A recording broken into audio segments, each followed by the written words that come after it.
Ellen. Thank you to everyone who's worked so hard on this issue for years and years. I want to tell you my colleague Nadia Lockyer won't be here this evening. Her husband, the State Treasurer Bill Lockyer, had surgery. He's fine, but she's in the hospital with him right now. So she really regrets that she couldn't be here.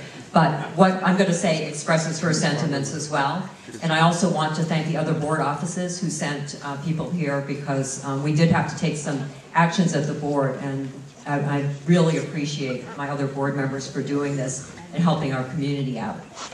Just really briefly, I've been working on healthcare issues for over 15 years, and unfortunately I've seen closure after closure of hospital, I've seen closure after closure of emergency rooms, and it simply just deprives our community of the type of access and care that they need.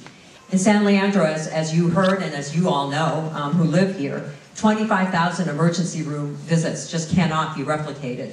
You can't close and have nothing.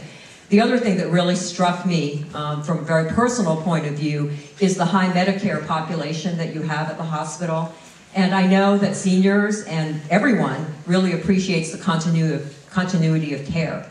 Having to change a doctor, having to change a provider, having to travel miles to get your medical care can be particularly painful for seniors on Medicare.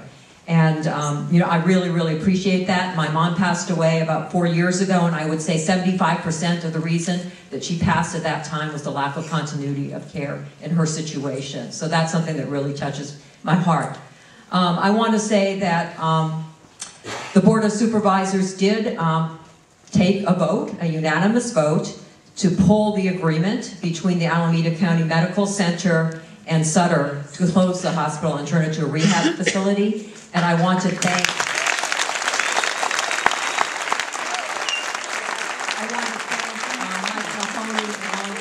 for being very understanding and also understanding the needs for rehab facility. We face a really serious earthquake deadline in the county, and we'll be working together on that issue as well.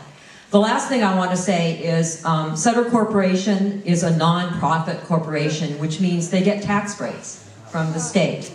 Tax breaks don't come easily, in my opinion. Tax breaks don't come easily. Tax breaks come with an obligation, one, to provide charity care for those who are underinsured or don't have insurance, and it comes with an obligation to be good community partners.